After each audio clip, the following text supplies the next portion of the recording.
Welcome to Truth Talkin' Thursday. This is Jim. I'm Jane. Today we're talking about change. And we all know how we hate change. Jim and I were just chatting a little bit about it before I pressed record here.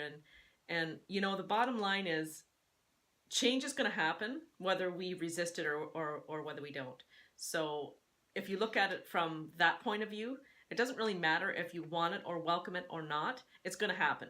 So the only choice you have is how you're going to handle it. And I think for myself, I go in, it's like a roller coaster for me. You know, I read personal development books and there's many of them that are my favorites and I read them over and over and over again. And it seems like I get a little bit something different out of them each time.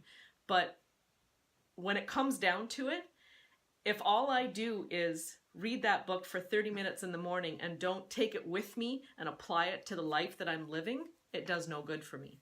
So change will never happen. My mind will not grow. It will not evolve.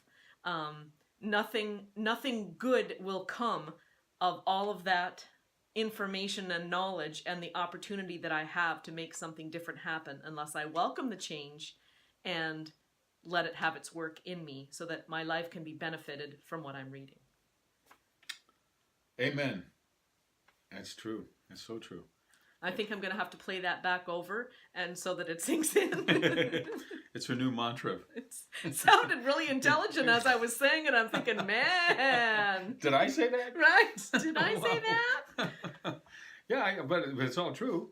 I mean, you think about it, we don't, the change is one of the things that we learn by. It's true. If we don't experience change of some kind in our lives, then we're not doing much.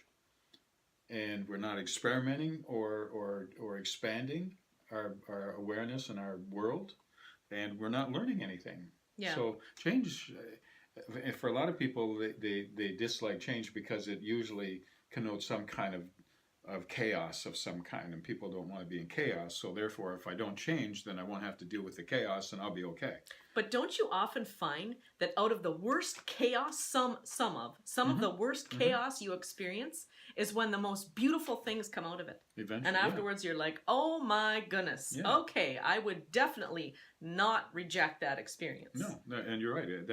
And we learn something very valuable about ourselves, positive or negative. I mean, learning about our negativity is not a bad thing either. It's not where I would want to stay all the time. No. But we can certainly adapt that learning experience into our lives and say, well, I'm not going to do it that way again. Yeah. Well, it's funny because I was just thinking about this today. I was thinking about, you know how you have those moments where you're like, how the heck did I get here? And, you know, it's almost like a fear or a surprise or shock that this is actually where we are. But if you flip that around the other way and think, yeah, wow, I never imagined I'd be here, but where else would I be?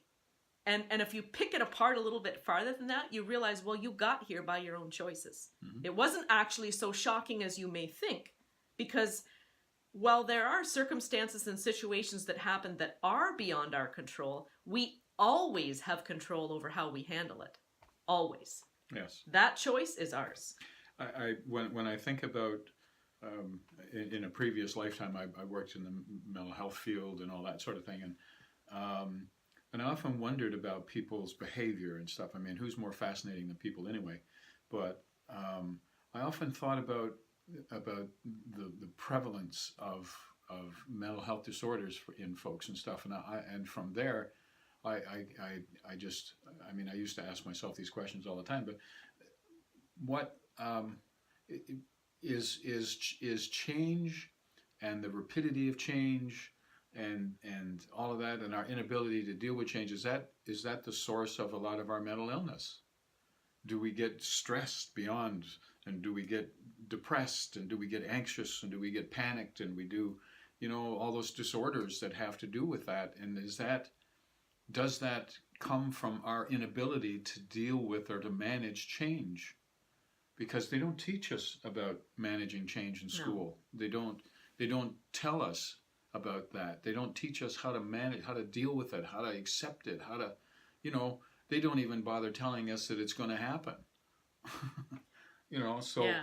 if a lot of us are really, really unprepared to deal with the changes that we experience on a day-to-day basis, in some cases for some folks. And like Jane was saying, it's not always, the change isn't always a good thing, and it's not always something really up and, you know, positive to learn in it. But learn we will. And like you said, if I'm not applying what I'm learning, then I'm not growing, and I'm not changing.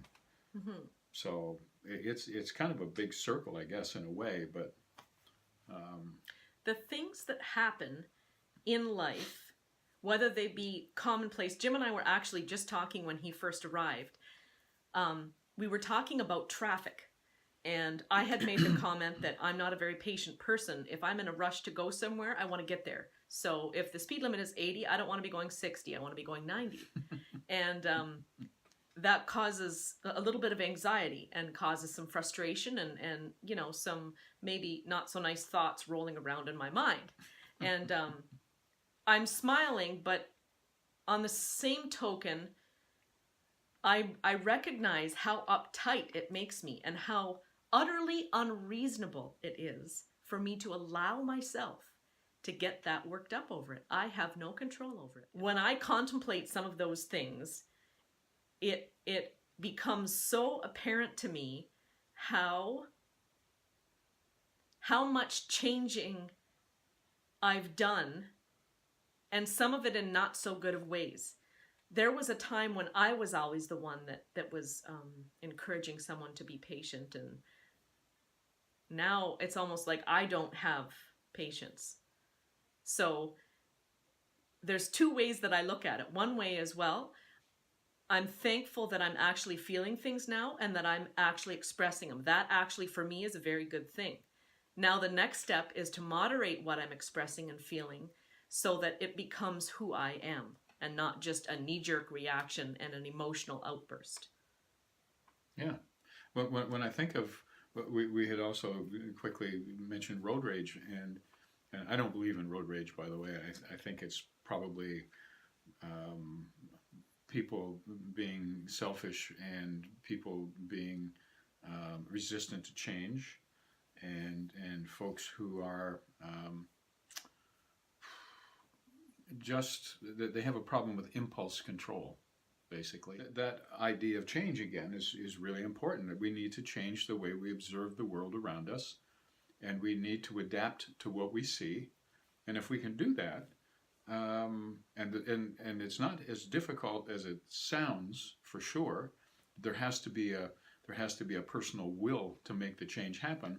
If we can do that, we're going to be a lot happier. Oh, I couldn't agree with that more. You know, being aware and present in our lives and what's going on around us, I think is where it all starts. Mm-hmm. It starts with thinking for yourself, using the brain power that you're given, mm-hmm. and being aware. And sometimes that means just being quiet. Quietly, as Jim said, observing what's going on around you. Mm-hmm. Instead of trying to force something or think you are in control of something. Because ultimately, I don't think we are in control of most things. The only thing that we have the option to change, really, is our response and reaction to the lives that we're living. And we do have the option of how we see the world around us in terms of people and their behavior. I mean, we do have the opportunity, and we can change how we see things if we have a mind to do it. I agree with that. I couldn't agree more. As we said at the very beginning, change is inevitable. It will happen whether you want it or whether you don't. Absolutely. We have the option to look at it either glass half full, glass half empty, mm-hmm. Pessimistically, optimistically, same thing. And that choice is always, always, always ours. And the control that we have comes from our response and reaction to life. What happens around us. Have a great week. Thanks for stopping by.